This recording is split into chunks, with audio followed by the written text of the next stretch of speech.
স্বাগত সকলকে প্রেত কাহিনীর ৮৩তম এপিসোডে।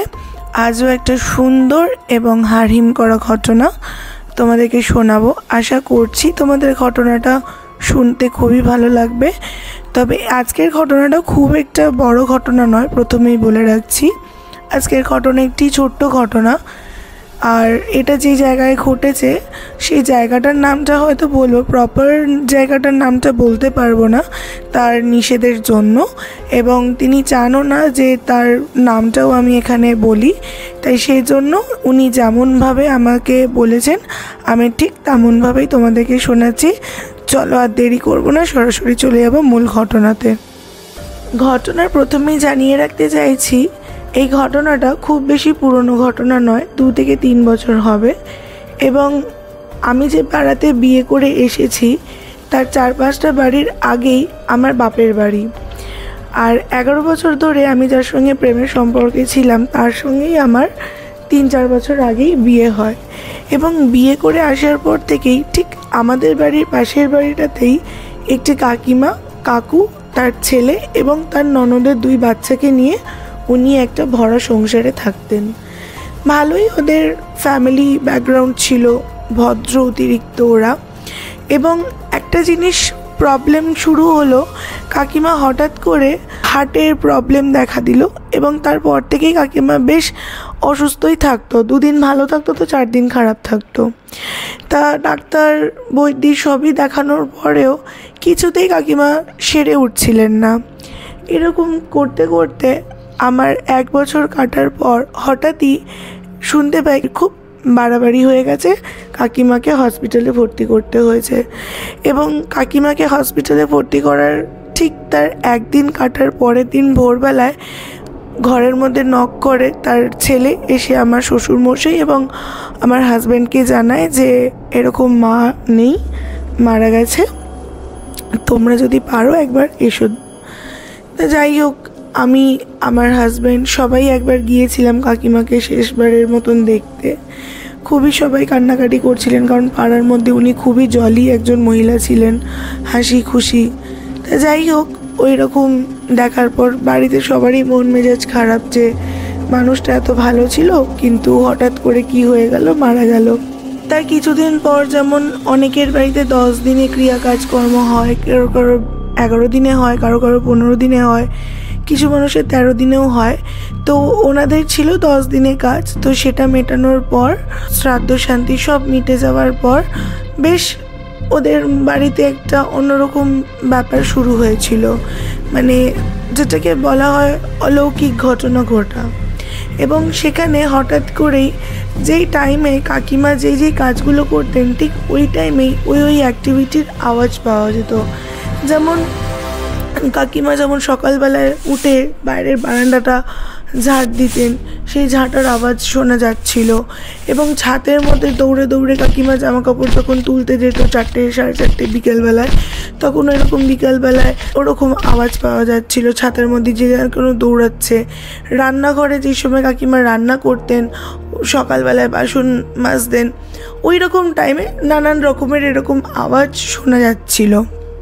তা ওরা অনেকবার ছুটে ছুটে গিয়ে দেখেছে যে এরকম ধুপধুপ করে আওয়াজ বা ঝাড়ু দেওয়ার আওয়াজ, কেউই তো বাড়িতে নেই বা কোনো কাজের লোকও সেই সময় সেরকমভাবে ঠিক করা হয়নি, ওদের বাড়িতে এরকম আওয়াজ পাওয়া যাচ্ছে। এমনকি আমার ঘর থেকেও এরকম কিছু কিছু সময় ওই ঝাঁটার আওয়াজ বা ছাদের মধ্যে দৌড়ানোর আওয়াজ, মাঝরাত্রিরে যেন কেউ কাশছে এরকম আওয়াজ শোনা যেত। আমরা জানলা বন্ধ করেই ঘুমাচ্ছিলাম, কারণ আমার তখন একদমই নতুন নতুন বিয়ে হয়েছিল, ওগুলো বেশ ভয় লাগতো ওই আওয়াজগুলো পাওয়ার পর। তা যাই হোক, ওদের বাড়ির লোকরাও যখন কিছু দেখতে পাচ্ছিল না, ওদের তো আরও বেশি ভয় লেগে গেছিলো যে এত কিছু হওয়ার পরও কিছু দেখা যাচ্ছে না, কিন্তু আওয়াজগুলো আসছে কিভাবে। তা কাকিমার যে ননদের ছেলে ছিল এবং তার মেয়ে, তারা অনেকবারই কাকুকে বলেছিলেন যে মামা বাড়িতে একটা পুজো আছে, কিছু করাও, এরকম মামি হঠাৎ করেই তো মারা গেছে, এরকম আওয়াজ টাওয়াজ হচ্ছে, তো তুমি একটু পুজোটা যদি করো খুব ভালো হয়। তা কিছুতেই সেই কাকু এবং কাকুর ছেলে বিশেষ করছিল না, অথচ ওরাও আওয়াজ পাচ্ছিল। ওরা খালি খালি বলছিল যে না পাশের বাড়ি থেকে আওয়াজ আসছে বা কিছু, কিন্তু তার দুদিনের মাথাতেই হঠাৎ করে যখন সেই ছেলেটি বাথরুম করতে ওঠে তখন প্রায় রাত 2টো থেকে 2:30 বাজে, এবং সে বাথরুম যাওয়ার সময় দেখতে পায় যে রান্নাঘরে কেউ একজন গ্যাসের ওখানে দাঁড়িয়ে কিছু একটা নিচ্ছে। অন্ধকারে তো ঠিক মতন বোঝা যাচ্ছিল না কিছু, তো ও যখন লাইটটা জ্বালিয়ে কাছাকাছি যায় তখন দেখছে যে ওর বোনই দাঁড়িয়ে পিছন ঘুরে কিছু একটা করছে। তো তখন ও যাওয়ার সময় বোনকে বলে যে, বোন তুই এত রাত্রে রান্না করে কি করছিস, যা শুতে যা। এই বলে যখন বাথরুমের দিকে যেতে যায়, তা বাথরুমের দিকে যাওয়ার সময় ওর বোনের ঘরটা পড়ে, এবং সেই ঘরের মধ্যে যে দরজাটা বাইরে দিয়ে সেটা একটু আলগা খোলা ছিল, যার জন্য দেখতে পাওয়া যাচ্ছিল যে ভিতরে কেউ আছে বা কেউ নেই। বাথরুমে যেতে গিয়ে যখন চোখটা ওর ঘরের দিকে যায় তখন দেখছে যে বোন তো ঘুমোচ্ছে, তাহলে রান্না করে কে, বোনের মতন। আর তখনই ও পিছন ঘুরে রান্নাঘরের দিকে যখন তাকায় তখন দেখতে পায় যে রান্নাঘরে কেউ নেই। ওটা দেখে ভীষণ ভয় পেয়ে গিয়েছিল। ও আর কিছু না বলে পরের দিন সকালবেলায় আবারও কাকুকে জানায় যে মামা এরকম ব্যাপার হয়েছে, আমি এরকম দেখেছি। তা তখন কাকু একটু রেগে গিয়ে বলেছিল তোদের যদি অসুবিধা হয় তোরা ঘর ছেড়ে দে। তো তখন তার বোন বলেছে যে ঠিক আছে মামা, তোমরা বিশ্বাস করছো না, অসুবিধা নেই, তোমরা থাকো, আমরা ভাড়া বাড়ি দেখে 2 দিনের মধ্যেই ঘর ছেড়ে চলে যাব। তার কিছুদিন পরেই তারা একটা ভাড়া বাড়ি দেখে এবং তারা সেই ভাড়া বাড়িতে চলে যায়। তা পড়ে থাকে কাকু এবং তার ছেলেটি, এবং কাকু আর যখন ছেলেটা থাকতো কাকুরাও তখন টুকটাক কিছু সরে যাচ্ছে বা একটা জিনিস কোথাও রাখছে সেটা সেই জায়গায় থাকছে না। দিনে হঠাৎ করে ঘরেতে দেখছে ড্যাম্প পড়ছে, কেমন ঘরটা যেন একটা স্যাঁতস্যাঁতানি হয়ে ওয়েদার মতন তৈরি হয়ে গেছিলো। আমি মাঝে মাঝে যেতাম কাকুর সঙ্গে দেখা করতে, তা যাই হোক আমার হাজব্যান্ডও যেত দেখা করতে। ওরকম একটা পরিবেশ তৈরি হওয়ার ফলে আমার হাজব্যান্ড আমায় বলেছিল যে তুমি আর এখন যেও না, পরিস্থিতি আমার মনে হচ্ছে না খুব একটা ভালো, কিছুদিন পর তুমি যাবে, সব কিছু ঠিকঠাক হোক, ওদের বাড়িতে একটা পুজো আর্চা করুক। তা ওই ছেলেটা আর ওই মেয়েটা, মানে কাকিমার ওই ননদের ছেলে আর মেয়ে যখন ভাড়া বাড়িতে থাকতো, মাঝে মাঝে ভালো রান্না হলে তারা মামার বাড়িতে এসে রান্নাগুলো দিয়ে যেত। আর এখানে আরও একটা কথা জানাতে ভুলে গিয়েছিলাম, সেটা এখানে জানিয়ে রাখি।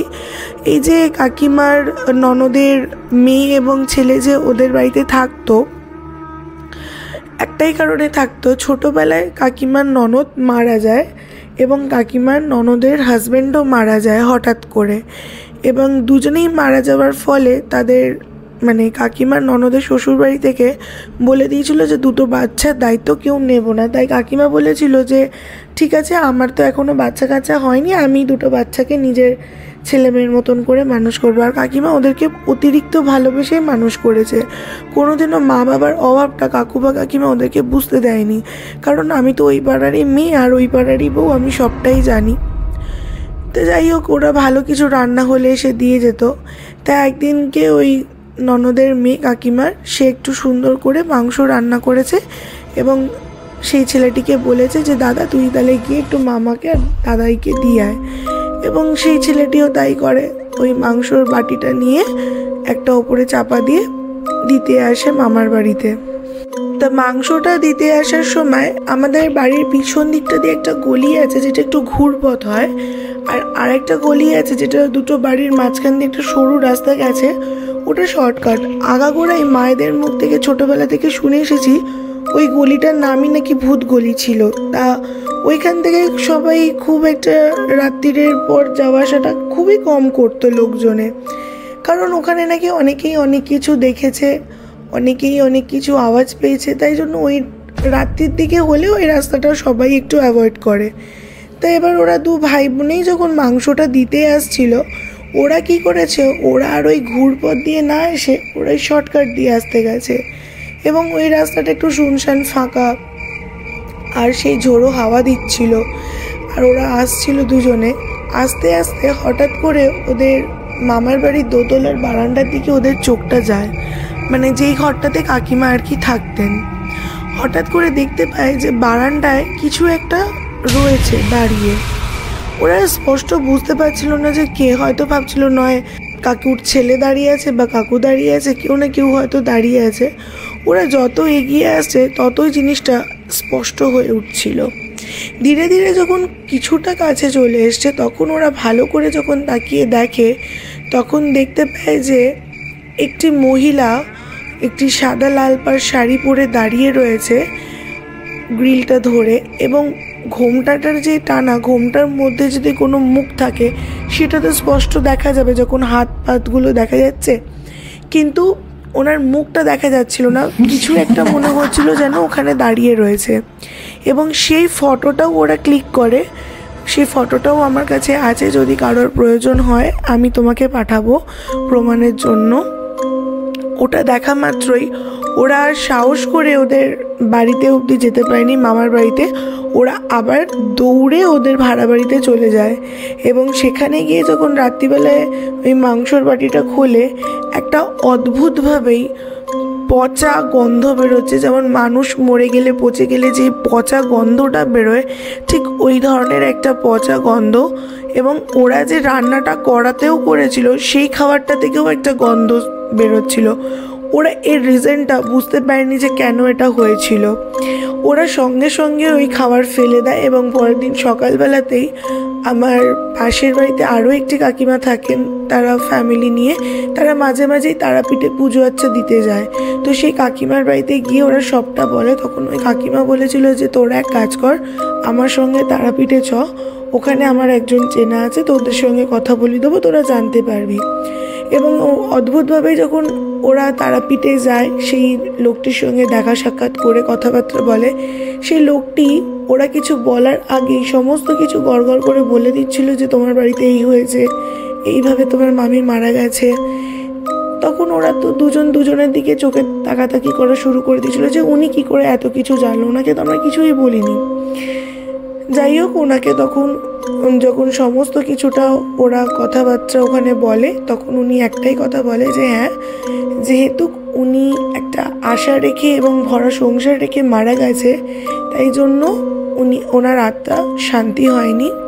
আর লাস্ট আরও একটা কথা বলেছিল, যেহেতু ওই দুটো ছেলে একটা মেয়ে ছিল, তার ননদের ছেলেকেও ছোটোবেলা থেকে মানুষ করেছিল, এবং তার ননদের ছেলেকে এবং মেয়েকে মানুষ করার পর তার নিজেরও ছেলে হয়, এই জন্য ওদের প্রতি একটা আলাদাই টান তৈরি হয়েছিল।